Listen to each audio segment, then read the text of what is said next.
Edhe vitin e parë të gazetarisë edhe është një fushë të cilën ndoshta nuk e ke mendu gjatë kohës së studimeve që do ta përcjellësh, siç është shëndetësia.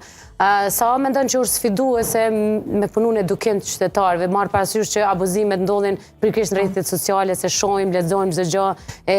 ju si ekip jeni domethënë shumë të kujdesshëm që burimi të jetë vetëm i licencuar dhe as pak një përkthim ad hoc. Është shumë sfiduese në fakt, se duhet me pas parasysh që ta ruajmë edhe